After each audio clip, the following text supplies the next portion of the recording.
Hello hi friends, welcome back to our channel.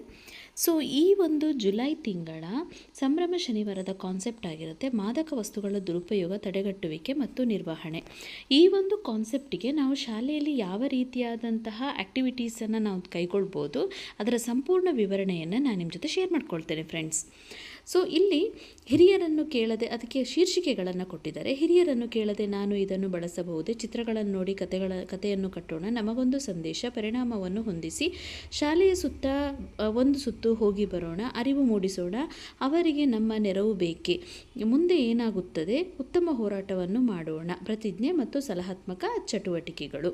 So ಇಲ್ಲಿ ಕೆಲವೊಂದು ಕಾನ್ಸೆಪ್ಟ್ಗಳನ್ನು ಕೊಟ್ಟಿದ್ದಾರೆ. ಹಾಗೆಯೇ ಪ್ರತಿಯೊಂದು ಪುಟದ ನಂತರ ಆಳಾಗದವ ಅರಸನಲ್ಲ, ಹಠ ಹಿಡಿದವ ಸಾಮ್ರಾಟನಲ್ಲ. ಸೊ ಆ ರೀತಿಯಾದಂತಹ ಕೆಲವೊಂದು ವರ್ಡಿಂಗ್ಸನ್ನು ಕೂಡ ಕೊಟ್ಟಿದ್ದಾರೆ. ಇಲ್ಲಿ ಫಸ್ಟ್ ಏನಪ್ಪ ಮಾಡ್ಬೋದು ಅಂತ ಹೇಳಿದ್ರೆ, ಮಾದಕ ವಸ್ತುವಿನ ದುರುಪಯೋಗ ತಡೆಗಟ್ಟುವಿಕೆ ಮತ್ತು ನಿರ್ವಹಣೆ, ಅದರಿಂದ ಏನಾಗುತ್ತೆ ಅಂಥೇಳಿ ಮಕ್ಕಳಿಗೆ ನಾವು ಎಕ್ಸ್ಪ್ಲನೇಷನನ್ನು ಕೊಡಬೇಕಾಗತ್ತೆ.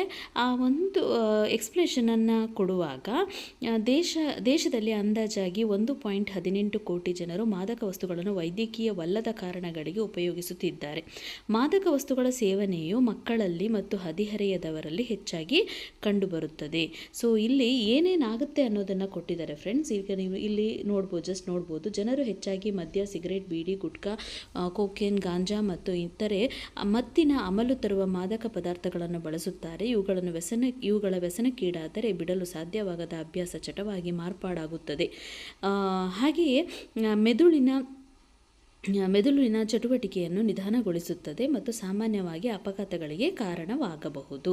ಸೊ ಏನೆಲ್ಲ ಸಮಸ್ಯೆಯಾಗುತ್ತೆ ಅದರ ಒಂದು ಬ್ರೀಫಾಗಿ ಅದರ ಬಗ್ಗೆ ಒಂದು ವಿವರಣೆಯನ್ನು ಕೂಡ ಕೊಟ್ಟಿದ್ದಾರೆ. ಅದನ್ನು ನಾವು ಮಕ್ಕಳಿಗೆ ಹೇಳೋದ್ರ ಮೂಲಕ, ಅವರಿಂದನೇ ನಾವು ಓದಿಸ್ಬಿಟ್ಟು ನಾವು ಅದನ್ನು ಕಾನ್ಸೆಪ್ಟನ್ನು ಮಕ್ಕಳ ತಲೆಯಲ್ಲಿ ನಾವು ತುಂಬೋದು ತುಂಬಾ ಹೆಲ್ಪ್ಫುಲ್ ಆಗಿರುತ್ತೆ ಅಂತ ನನ್ನ ಒಂದು ಅನಿಸಿಕೆ.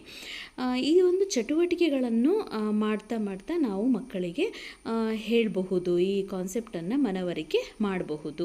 ಈಗ ಹಿರಿಯರನ್ನು ಕೇಳದೆ ನಾನು ಇದನ್ನು ಬಳಸಬಹುದೇ, ಬ್ಲೀಚ್, ಡೆಟಾಲ್, ಸೋಪ್, ಸೀಮೆ ಸುಣ್ಣ, ಎಣ್ಣೆ, ಕೆಮ್ಮಿನ ಸಿರಪ್, ಪೌಡರ್, ಸೊ ಈ ರೀತಿಯಾದದ್ದನ್ನು ಬಳಸಬಾರ್ದಾ ಅಂತ ಹೇಳಿ ಅದೊಂದು ಚಟುವಟಿಕೆಯನ್ನು ನಾವು ಕೊಡುವಂಥದ್ದು.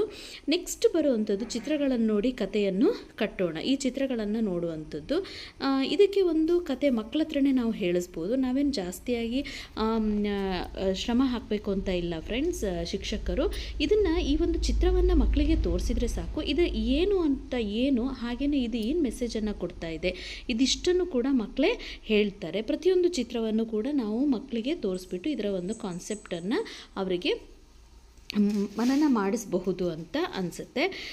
ನೆಕ್ಸ್ಟ್ ನಾವು ನೋಡೋದಾದರೆ, ಕೊಟ್ಟಿರುವ ವಸ್ತು ಯಾವುದು, ಮಕ್ಕಳನ್ನು ಶಾಲೆಯ ಸನ್ನಿವೇಶಕ್ಕೆ ಅನುಗುಣವಾಗಿ 5-6 ಗುಂಪುಗಳಾಗಿ ವಿಂಗಡಿಸಿ ಮೇಲೆ ನೀಡಲಾದ ಫ್ಲ್ಯಾಶ್ ಕಾರ್ಡ್ಗಳನ್ನು ಒಂದೊಂದಾಗಿ ತೋರಿಸಿ ಮತ್ತು ಈ ಕೆಳಗಿನ ಪ್ರಶ್ನೆಗಳನ್ನು ಕೇಳಿ. ಇಲ್ಲಿ ಯಾವ ರೀತಿಯ ಪ್ರಶ್ನೆಗಳನ್ನು ಕೇಳಬೇಕು ಅನ್ನೋದನ್ನು ಕೂಡ ನಮಗಿಲ್ಲಿ ಕೊಟ್ಟಿದ್ದಾರೆ. ನೆಕ್ಸ್ಟ್ ನಮಗೊಂದು ಸಂದೇಶ. ಇದರಲ್ಲಿ ಏನಾಗ್ತಿದೆ, ಒಂದು ಮಕ್ಕಳಿಗೆ ಸಂದೇಶದ ರೀತಿಯಲ್ಲಿ ಕೆಲವೊಂದು ಕಾನ್ಸೆಪ್ಟನ್ನು ಕೊಟ್ಟಿದ್ದಾರೆ. ತುಂಬ ಇಂಟ್ರೆಸ್ಟಿಂಗ್ ಆಗಿರುತ್ತೆ ಫ್ರೆಂಡ್ಸ್. ನಿಮ್ಮ ಶಾಲೆಯಲ್ಲಿ ಏನಾದರೂ ಟಿ ವಿ ಇದೆ ಅಥವಾ ಪ್ರೊಜೆಕ್ಟರ್ ಇದೆ ಅಂತ ಹೇಳಿದರೆ ಈ ಒಂದು PDF ಅನ್ನು ಹಾಕಿದರೆ ಸಾಕು. ಮಕ್ಕಳಿಗೆ ಹಾಕಿಬಿಟ್ಟು ಯಾರಾದರೂ ಸ್ವಲ್ಪ ಎಕ್ಸ್ಪ್ಲನೇಷನ್ ಕೊಡ್ತಾ ಹೋಗಿ ಮಕ್ಕಳ ಜೊತೆ ಕನ್ವರ್ಸೇಷನಲ್ಲಿ ಇದ್ವಿ ಅಂತ ಹೇಳಿದ್ರೆ ಖಂಡಿತವಾಗ್ಲೂ ಇದು ಸಕ್ಸಸ್ಫುಲ್ ಆಗುತ್ತೆ. ನೆಕ್ಸ್ಟ್ ವಿಷಕಾರಿ ವಸ್ತು ಯಾವುದು, ಮೆದುಳು, ಶ್ವಾಸಕೋಶ ಮತ್ತು ಯಕೃತ್ ಏನಾಗುತ್ತದೆ, ಏನು ಹಾನಿಯಾಗುತ್ತದೆ ಅಂತ ಇಲ್ಲಿ. ನೆಕ್ಸ್ಟ್ ಗುಂಪುಗಳಾಗಿ ವಿಂಗಡಿಸ್ಬಿಟ್ಟು ಅದು ಯಾವುದು ಕೆಟ್ಟದ್ದು, ಏನಾಗ್ತದೆ ಅದನ್ನು ನಾವು ಡಿಸ್ಕಸ್ ಮಾಡೋದು. ಶಾಲೆಯ ಸುತ್ತ ಒಂದು ಸುತ್ತು ಹೋಗಿ ಬರೋಣ, ವಿಷಕಾರಿ ಅಲ್ಲದ ವಸ್ತು, ವಿಷಕಾರಿ ವಸ್ತು ಯಾವುದ್ಯಾವುದು ಇದೆ ಶಾಲೆಯ ಸುತ್ತ ಅಂತ ಹೇಳಿಬಿಟ್ಟು ಅದ್ರ ಕಡೆನೂ ಕೂಡ ಒಂದು ರೌಂಡ್ ನಾವು ಹೋಗುವಂಥದ್ದು. ನೆಕ್ಸ್ಟ್ ಮಾದಕ ಡ್ರಗ್ಸ್ ನಿಮ್ಮನ್ನು ಮೋಸಗೊಳಿಸಲು ಬಿಡಬೇಡಿ, ಅರಿವು ಮೂಡಿಸುವಂಥದ್ದು. ಈ ರೀತಿಯಾದಂತಹ ಕೆಲವೊಂದು ಕಾನ್ಸೆಪ್ಟ್ಗಳನ್ನು ಮಕ್ಕಳಿಗೆ ನೋಡಿ, ಆ ಡಿಸೈನನ್ನು ಕೊಟ್ಟಿದ್ದಾರಲ್ಲ ಅದು ಮಕ್ಕಳ ತಲೆಯಲ್ಲಿ ನಿಂತ್ಕೊಳ್ಳುತ್ತೆ. ಧೂಮಪಾನ ರೋಚಕ ಆದರೆ ಮಾರಣಾಂತಿಕ, ಕುಡಿಯುವ ಮೊದಲು ಯೋಚಿಸಿ, ತಂಬಾಕು ನಿಮ್ಮನ್ನು ಕೊಲ್ಲುವ ಮೊದಲು ನೀವು ಅದನ್ನು ಕೊಲ್ಲಿ. ಸೊ ಈ ರೀತಿಯಾದದ್ದು. ನೆಕ್ಸ್ಟ್ ಅವರಿಗೆ ನಮ್ಮ ನೆರವು ಬೇಕೇ, ವಸಂತಜ್ಜಿಗೆ ಎಲೆ ಅಡಿಕೆ ತಿನ್ನುವುದು ತುಂಬ ಇಷ್ಟ, ಪ್ರತಿದಿನ ಸಮೀಪದ ಅಂಗಡಿಗೆ ಹೋಗಿ ಎಲೆ ಅಡಿಕೆ ತಂದು ದಿನಕ್ಕೆ 5-6 ಬಾರಿ ತಿನ್ನುತ್ತಾರೆ. ಅವರಿಗೆ ಎಲೆ ಅಡಿಕೆ ಇಲ್ಲದೆ ದಿನವೇ ಹೋಗುವುದಿಲ್ಲ. ಸೊ ಇಲ್ಲಿ ಏನಪ್ಪ ಅಂದರೆ ವಿಷ್ಣು 16ನೇ ವರ್ಷದ ಹುಡುಗ.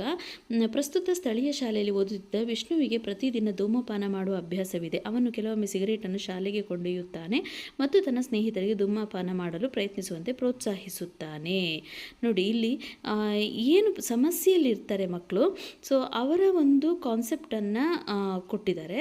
ಸೊ ಅವರಿಗೆ ನಾವು ಏನು ಮಾಡಬಹುದು ಆ ರೀತಿಯಾಗಿ ಇಲ್ಲಿ ಒಂದಾದ ನಂತರ ಇನ್ನೊಂದು ಚಿತ್ರಗಳನ್ನು ತೋರಿಸ್ಬಿಟ್ಟು ಪ್ರಶ್ನೆಗಳನ್ನು ಕೇಳ್ತಾ ಹೋಗಬೇಕು. ಈ ರೀತಿಯಾಗಿಯೂ ಕೂಡ ನಮಗೆ ಕಾನ್ಸೆಪ್ಟನ್ನು ಕೊಟ್ಟಿದ್ದಾರೆ. ಮುಂದೆ ಏನಾಗುತ್ತದೆ? ರಾಮನು ಶಾಲೆಯಿಂದ ಮನೆಗೆ ಹೋಗುವ ದಾರಿಯಲ್ಲಿ ಮಧ್ಯೆ ಉಳಿದಿರುವ ಬಾಟಲನ್ನು ಕಂಡನು. ಅವನನ್ನು ಯಾರಾದರೂ ನೋಡುತ್ತಿರುವರೇ ಎಂದು ಸುತ್ತಲೂ ನೋಡಿ ಬಾಟಲನ್ನು ತೆಗೆದುಕೊಂಡನು. ಸೊ ಮುಂದೆ ಏನಾಗುತ್ತದೆ ಅದನ್ನು ನಾವೇ ಹೇಳುವಂಥದ್ದು. ನೆಕ್ಸ್ಟ್, ಉತ್ತಮ ಹೋರಾಟವನ್ನು ಮಾಡೋಣ. ಇದನ್ನು ನಾವು ಎಂಡ್ ಮಾಡಬೇಕು ಅಂತ ಹೇಳಿದ್ರೆ, ಈ ಮಾದಕ ವಸ್ತುಗಳನ್ನು ಯೂಸ್ ಮಾಡೋದನ್ನು ನಾವು ಎಂಡ್ ಮಾಡಬೇಕು ಅಂದರೆ ಮುಂದೆ ಏನು ಮಾಡಬೇಕು ಇದನ್ನು ಕೂಡ ನಾವು ಮಕ್ಕಳಲ್ಲಿ ಅರಿವನ್ನು ಮೂಡಿಸುವಂಥದ್ದು. ಸೊ ಲಾಸ್ಟಲ್ಲಿ ಕೊನೆಯದಾಗಿ ನಾವು ಪ್ರತಿಜ್ಞೆಯನ್ನು ಕೂಡ ತಗೊಳ್ಳುವಂಥದ್ದು. ಪ್ರತಿಯೊಂದು ಕಾನ್ಸೆಪ್ಟನ್ನು ಕೂಡ ಬಹಳ ಚೆನ್ನಾಗಿ ಕೊಟ್ಟಿದ್ದಾರೆ ಫ್ರೆಂಡ್ಸ್. ನಾವಿದನ್ನು ಈ ಒಂದು PDF ನಮ್ಮ ಹತ್ರ ಇದೆ ಅಂತ ಹೇಳಿದ್ರೆ ಖಂಡಿತವಾಗ್ಲೂ ಮಕ್ಕಳಿಗೆ ಸಕ್ಸಸ್ಫುಲ್ಲಾಗಿ ನಾವು ಸಂಭ್ರಮ ಶನಿವಾರವನ್ನು ಒಂದು ಯೂಸ್ಫುಲ್ ಆಗಿರುವಂಥ ಒಂದು ಕಾನ್ಸೆಪ್ಟನ್ನು ಮಕ್ಕಳ ತಲೆಯಲ್ಲಿ ಮೂಡಿಸೋದಕ್ಕೆ ಹೆಲ್ಪ್ ಆಗುತ್ತೆ ಅಂತ ಹೇಳ್ತೀನಿ. ಸೊ ಇದಾಗಿತ್ತು ಒಂದು ನನ್ನ ಚಿಕ್ಕದಾದಂತಹ ಇನ್ಫಾರ್ಮೇಟಿವ್ ಆದಂತಹ ಒಂದು ವಿಡಿಯೋ. ಈ ವಿಡಿಯೋ ಇಷ್ಟ ಆಗಿದ್ದರೆ ಪ್ಲೀಸ್ ನಮ್ಮ ಚಾನಲನ್ನು ಸಬ್ಸ್ಕ್ರೈಬ್ ಮಾಡ್ಕೊಳ್ಳೋದನ್ನು ಮರಿಬೇಡಿ ಅಂತ ಹೇಳ್ತೀನಿ. ಎಲ್ಲರಿಗೂ ಐ ಹೋಪ್ ಈ ವಿಡಿಯೋ ಇಷ್ಟ ಆಗಿದೆ ಅಂದ್ಕೊಳ್ತೀನಿ. Thank you for watching. Take care. Bye.